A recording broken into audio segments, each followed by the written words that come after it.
How's it going, guys? Star Chart here, bringing you.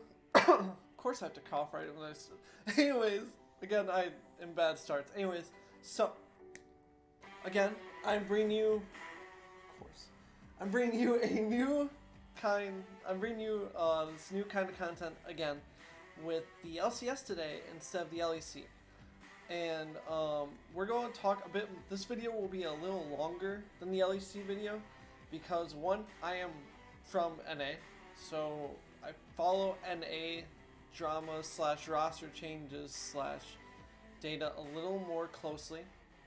Two, NA didn't make it out of groups, and so everyone is very uppity about it. How can NA get better? Are these roster moves correct? Are these changes good? Is all these decisions being made in the offseason better for all the teams? Are these import decisions good? What's going on with the local talent? Like, why are we snubbing local talent the way that we did with like DeMonte going to Academy instead of staying on Dignitas? And like all these questions are being asked by people, and it's the model actually has answers to a lot of these questions. Well, it has statistical answers, statistical answers to a lot of these questions. It's kind of controversial if you think about it, because not many people like to be told that, hey, the numbers say this is good, the numbers say this is bad. People don't really like having numbers shoved in their faces about stuff, so bear with me on what the results were with the model. I can't do anything about it. So anyways, let's talk about how the model ranked all of our teams coming in, just like we did yesterday. So we have, of course, anyways, okay, so we have Cloud9, Team Liquid, Dignitas, Logic Gaming, Evil Geniuses, Team Solo Mid, FlyQuest, Golden Guardians, Immortals, and 100 Thieves. That's our 1 to 10 rankings by the model. And important things to know about players that we use in quantifying each team's score with the model. We use Phoenix's data instead of Johnson's data because Johnson is a rookie coming in this year, and we don't have data for him yet. There may be a project dealing with rookies next week or so, depending on how soon I can get around to school and such. Evil Geniuses, we have their whole roster. TSM, Team Solo Mid, we used Dardoc's data from 2018 because the last time Dardoch played on stage was in 2018. He did play in Optic Academy last year, and he had 1 or 2 stage games, I believe, but it's not enough to quantify. 2018 has a lot more data on Dardoch, and it's better to use more data of a time than 1 or 2 instances, because as we will talk about further later in this video, a couple small instances of a player playing can actually make like a humongous impact depending on how that player did, on how a team scores in the model. So that's one thing we will talk about later in the video. For Immortals, we are missing data for Ica, their mid laner, who is a rookie. For Golden Guardians, we don't have data for Closer. Well, we do. We have World's play-in stage data for Closer, but that's not nearly enough games to quantify a good score. If we did use the score, that 100 Thieves, if we did use Closer score for Golden Guardians, it wouldn't make that humongous of an impact anyway on their placing, so it's okay that we didn't.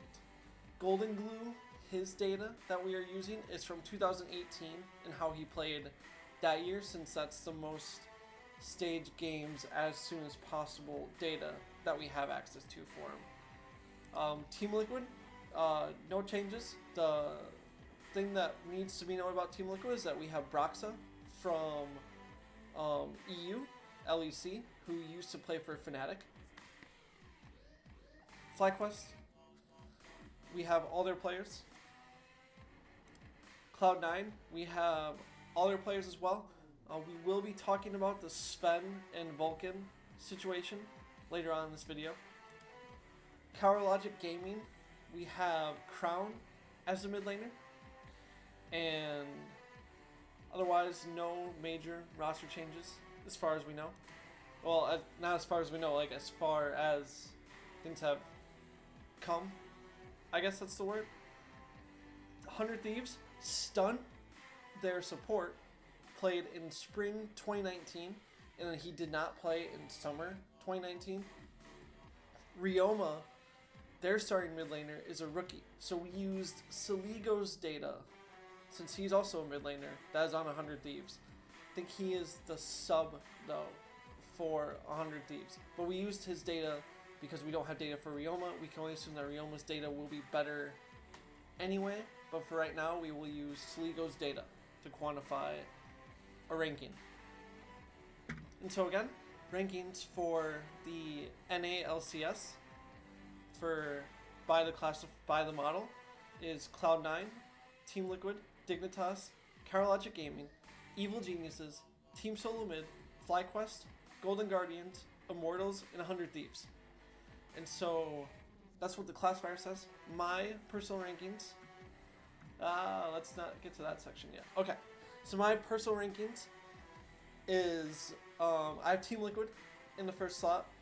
I have Team Liquid in the first slot because of, well, Blabber is the outlier here. Blabber as a player is a little outlier that we will be talking about, and because of that outlier, I put Team Liquid above Cloud9, but I still think Cloud9 will be the more dominant team I think Cloud9 will be a top 2 team still in the LCS. And then I pretty much kept what the model said. I kept Dignitas at the 3rd spot. I put Team Solo Mid over Cower Logic Gaming and Evil Geniuses. I didn't correct that. Evil Geniuses. I put Team Solo Mid over them because I think that team has more synergy in the long, had more synergy already built than Cower Logic Gaming, Evil Geniuses. And another outlier that needs to be talked about is Bjergsen. And if Bjergsen gets his play back up to what it was in previous years, then I believe that Team Solo Mid will be better than both of these teams. And then I pretty much follow the classifier. Cower Logic Gaming, Evil Geniuses. I put Immortals over FlyQuest. And the reason why I put Immortals over FlyQuest is because FlyQuest seems like an average team. They don't seem like a well above the line team. They don't seem like a team that will be super good. They seem like a team that will just be decent. And so I'm taking a personal risk. I'm putting Immortals over because I'm hoping Ica is impressive in the mid lane. And we also have Soaz coming from EU, and Soaz is historically a really good top laner. And statistically as well, he's a really good top laner. They also have Xmithy, the jungler, leading them. So, and Xmithy was on Team Liquid and has 6 LCS titles. So I believe that if they boot camped, I believe they did boot camp during this off-season time, that their team will be better as a whole. I don't think they'll be enough to statistically surpass everyone else that's above them, but I believe they'll be able to surpass FlyQuest and Golden Guardians. And then next I have FlyQuest, Golden Guardians, and 100 Thieves. So I pretty much stuck to what the model said for my personal rankings in the LCS. And now let's talk about the next thing, roster changes. Like, what did the classifier say about roster changes? There is quite a few to talk about this time, unlike, I can just, hold on. I have one more line. Okay. There we go. Okay, let's talk about it. So, Dignitas took Froggen over Demonte. Demonte was just at the World Championships. According to the model, Froggen was actually one of the top mid laners from last year. Like, him as a mid laner was statistically better than every single other mid laner in the LCS. And like, if you watch his streams, like, Froggen consistently has 10 CS per minute. he consistently has a lot of damage to champions. He consistently has really a decent vision score compared to other mid laners. He consistently has like objectives claimed. Like Froggen is a really outstanding player statistically, and I believe that Dignitas will be able to push forward, and I believe the classifier is right on Dignitas' score because Froggen has more of a team to play around now. We'll be able to like see that in person. We'll be able to see that more in the forefront because last year when he was playing for Golden Guardians, we couldn't really see that. Golden Guardians was a subpar team, both statistically and when you actually watch him. But Froggen is statistically a really good mid laner. He scores amazingly in the model, so it'll be really cool to see if these new proponents in Dignitas playing around him will show up and give us good results. Huni having his contract, like Huni got a humongous contract, and their Twitter just lit up when Huni got that contract. It pretty much imploded or exploded, however you want to put it, when Huni got his contract. Huni is actually one of the best top laners in the LCS, and it's not even close. Like if you look at the model rankings, it goes Huni and then Licorice and then Impact and then every other top laner. Haunter is also really good. Haunter's like Impact level top laner good. We look at the model, but Huni he's up there. He's really good in the model. So Dignitas being like, hey, we're going to throw a big contract at you. We want you to keep playing for us is a really good investment overall if they want to be a really strong team in the LCS.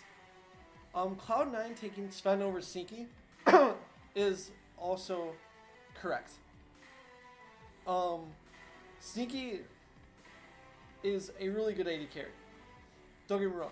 He is, like, if you look at the way that he plays the game, if you look at the way that he thinks about the game, if you look at the way that he does everything with the game, he is fantastic. Statistically, like numbers-wise, like CS numbers-wise, and objective participation-wise, and damage for champs-wise, last year, he was subpar, according to the model.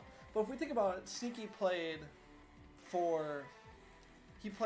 like Sonateric, and he played these passive bot lanes like Garen, Yumi, and Sonateric, and stuff that Cloud9 didn't draft, so he didn't really get to show much wise. And Sven, even though everybody disliked Sven, who was a TSM fan, because Sven played for TSM, Sven statistically showed that he's a really good AD carry. Like, he's about like 500 points or so better than Sneaky, if I remember correctly. So taking Sven is a good investment by Cloud9. It is an upgrade. If people are saying it's not an upgrade, they are not correct. Sven is technically a upgrade from Sneaky.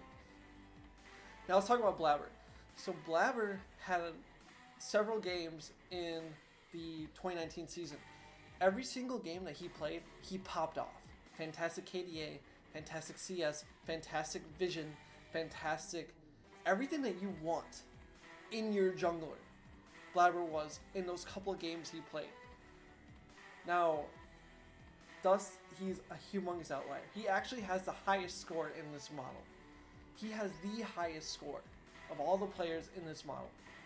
And that can be attributed because every single game Blabber played in the LCS, he popped off.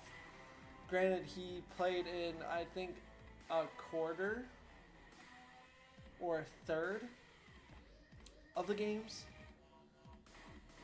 this past LCS, so we didn't get to see like a wide breadth of him being an outstanding player. And so that's why it's like Cloud9's taking a risk on Blabber, but it might be a really worthwhile risk if they can get him to pop off like he did in all those games. Then he could be the best jungler. He's a dark horse for best jungler in NA right now.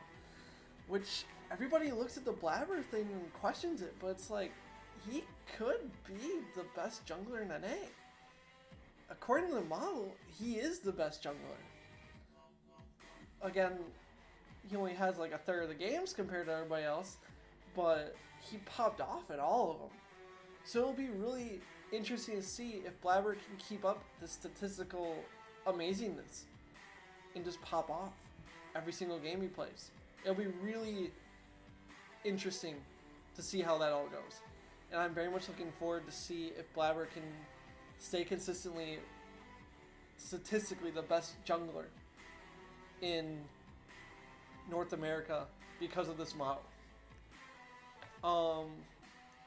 Team Liquid taking Brox over Xmithy is correct. Broxa did better in this classifier, in this model, than Xmithy did. He had a couple 100 points more, which means that he had better CS overall, he had better KDA overall, he had more opposing camps taken overall. He just had more of a presence on the map than Xmithy did, which, if I remember Team Liquid talking about wanting to pick up a new jungler slash player, etc., they want a more aggressive jungler, and they found that in Broxa. So if Broxa levels up even more, then this is a really good play. Team Liquid is correct keeping Jensen overall as a whole. Outside of Froggen, it goes Froggen and then it goes Jensen when we're ranking NA mid laners. So Jensen staying on Team Liquid is a good call. You keep him for another year. He is still one of the best mid laners in the LCS. And so keeping Jensen is correct, even though everybody constantly flamed Jensen after that Worlds group match when they played against IG for the tiebreaker to see who goes out of groups. Everyone flamed Jensen immediately because he had the winning matchup and he lost. But that can be fixed. And with this squad, Team Liquid has better chances to move out of groups this next year. Let's see here. And I think that they will also be the best team in the LCS this year, which is why in my personal rankings I put them above Cloud9 in the end, because again, the Blabber situation, and yeah, that's pretty much all there is to say there. The Power of Evil contract was another major thing that was happening in the offseason. People were like, is CLG going to renew Power of Evil's contract? Does Power of Evil want more money? Is Power of Evil worth CLG putting the money into? And the model says that CLG, Counterlogic Gaming, taking Crown and not renewing Power of Evil's contract is an overall correct move. Crown did better in this classifier than Power of Evil did. If we look at Optic Gaming last split, Crown was a player they majorly played around because Crown is really good. And according to the model, Crown is also a really good player. So CLG not renewing Power of Evil's contract is a good call. It is a correct thing to do, statistically, according to this model. TSM signed Dardoch and Kabi from Splice during this offseason. Kabi was the third best AD carry according to the model in the LEC last year. It went Perks, an upset in a very close margin, and then so like if I had like tier listed, we have like our S tier is upset and Perks, and we have our A tier is Kabi, and then we have all of our other tiers from B and below. We have all the other AD carries. Like you could argue that Reckless would be like B plus tier, but Kabi was definitely in a tier of his own below Perks and Upset and above everybody else. So TSM taking the risk on having another import AD carry in Kabi is a good call. It is also a direct upgrade from Sven. Dardoch is a very impressive jungler according to the model, and from how we've seen him play in previous years when he was playing on stage of the LCS. He is known as more of a toxic teammate if he smoothed that out, then TSM is set for being a really good contender in the LCS this year, which is why I put them above Counter Logic Gaming and Evil Geniuses in my rankings. And yeah, also hyping up TSM is really fun to do. So we'll see. But the thing we need to talk about with TSM is Bjergsen. Now, so I looked at his 2019 stats, then I looked at his 2018 stats, I looked at his 2017 and his 2016 stats. He was better in 2016, 2017, and 2018 than he was in 2019. So the question is, not only statistically, but reality, people on Twitter were saying, is Bjergsen washed up? Is Bjergsen not good on TSM? Does Bjergsen need a new team to be good again? Does TSM kill talent? Was another thing that people were talking about. And the answer is, we don't know. But Bjergsen has a bit to prove. He went from being an all-star mid laner, arguably the best in the LCS, to being a statistically subpar mid laner. So Bjergsen has a lot to show. If Bjergsen steps it up and shows that he's as good as he was in 2018 and 2017, 2016, then TSM will shoot up in these rankings humongously. But Bjergsen can't show it. Then they will be the subpar team that they will be that middle of the pack team they are ranked as. Because it's up to, does Bjergsen have the players around him to be as playmaking as he was? Or will he just be camped and shut down and shown as not a good mid laner this split? That's the question. Can TSM play around him correctly for Bjergsen to statistically be the best again? Questions that need to be answered, and Bjergsen has to show it in his play. Bjergsen needs to get better to be what he was in 2018, 2017, 2016 statistically. Otherwise, TSM is going to be that middle of the pack team. 100 Thieves keeping someday is something that I personally question a lot. When you look at Someday's score, he is the lowest ranked top laner in these rankings. In this model, he is the worst top laner. And in fact, his score is bad enough to where it's 100 Thieves, why aren't you taking a chance on a rookie this split as your starting top laner? That's a question that I want to statistically ask personally, because it's Someday was okay. Yes, I know. Someday won a World Championships. That was 5 years ago, if I remember correctly. He was on the 2015 SK Telecom World Championship team. That was 5 years ago. I know he could rise to that level again, but really? Take a chance on a rookie. 100 Thieves, the model says take your chances on a rookie. 100 Thieves signing Ryoma is a good risk. Because Sligo is another mid laner where it's you sure about this? Sligo's another mid laner where it's you either keep him and try and develop him more, or you get a rookie. If it was EU LEC, they probably would have got a rookie. So 100 Thieves is making the correct choice by taking a risk on a rookie than keeping Sligo as starting mid laner. Sneaky not getting signed by an LCS team is statistically correct for all teams but FlyQuest. All teams that are not FlyQuest have a statistically better AD carry than Sneaky was. So, given that Sneaky is probably requesting a humongous contract to play on LCS team, because he's a humongous streamer, not signing Sneaky, according to this model as well, is a good call. His score last year compared to other 80 carries is not good. It's not.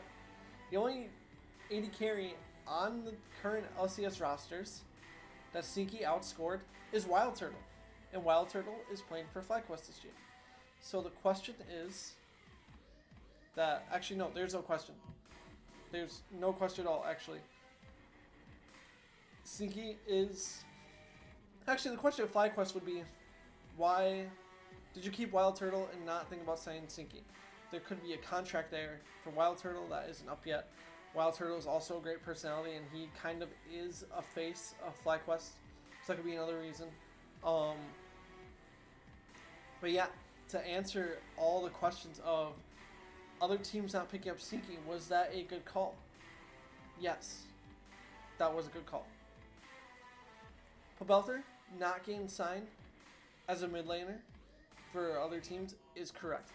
All other teams, their mid laners, besides rookies, because we don't know how they're going to do, besides rookie mid laners, Pobelter is statistically worse than every single other mid laner in the LCS as well. Like his CS, his damage per champs, his vision, his objectives that his team has ended up taking during games, his score is just not good. Like the amount of first bloods even that he's participated in, not good. He's gotten first blooded, but like all the stats that matter for a team being good and winning, Pobelter does not have good stats there. Like he's statistically not a good mid laner for pretty much every team in the LCS. So him not getting signed is a good call. He's still like a really good mid laner. Like the way he thinks about the game is good, which is why him being a positional coach for Team Liquid is fantastic because his knowledge of the game is amazing. But statistically playing wise, he's subpar. He's not a top mid laner anymore. According to this model, he is not a top mid laner anymore. And that's what it is. It's what it is. So Sneaky and Pobelter, two really old guard players, not making teams, is correct in the long run. For all teams in the LCS statistically. The only team that like you raise an eyebrow at is FlyQuest about Sneaky. Otherwise, you don't really raise any eyebrows about teams. Like taking like a rookie mid laner over signing Pobelter. Like it's... The new blood is good.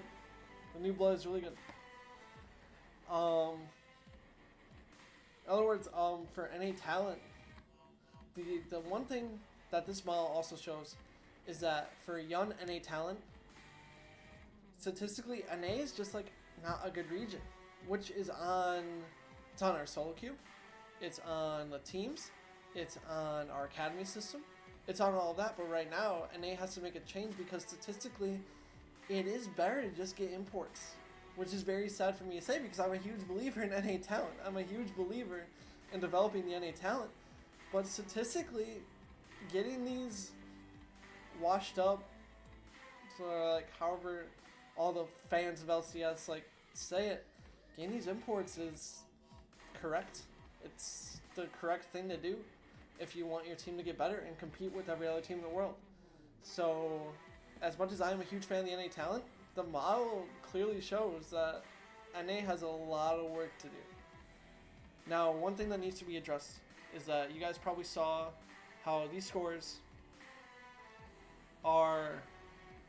some are much higher than EU scores. That is an issue that I need to work on. So before you guys call out, it's an issue that I need to work on within the model. I need to finer tune region strength in this model because, again, if we go back to Watch Worlds last year, NA was definitely the worst of the four regions. And I need to figure out why that isn't showing properly. But overall, as to these roster changes, we have the answers. Like, the model clearly states that the teams that made the moves they did, they pretty much all were correct moves. They were all statistically correct moves according to the model. So take it as you will. That's pretty much all I got to say about NALCS. I'm sorry this video was much longer than the LEC Week 1 video. But there's a lot more to talk about with North American LCS than there is with EU LCS, just because of the import issues, because of much more dramatic roster changes. The thing with Old Guard of the NALCS being not signed or leaving, and the fact that NA didn't make out groups. We have to look at all that stuff more in depthly and see if we can find statistical answers to those issues. Because if we can find statistical issues to player stats as to how players scored compared to other teams throughout all of the world, then we can improve as a region overall. And so that's why it's important to address all this stuff. Anyways, that's all I have. If you enjoyed this video, leave a comment down below. Subscribe to the channel if you haven't already. Drop me a like if you really enjoy this content. If you want to see another spin or another kind of take with this content, then leave a comment down below. I'm more than interested in doing it. I really liked I really love doing all the background work for this video. This is definitely a newfound passion that I didn't know I had, and I am very excited about it as a whole. And if there's anything better I can do, please let me know. And that is all I have for you guys today. Thank you for watching, and I hope you enjoyed. And of course, the most important part of all, and my favorite way to sign off, is that I hope that you guys have an awesome day. Catch you later.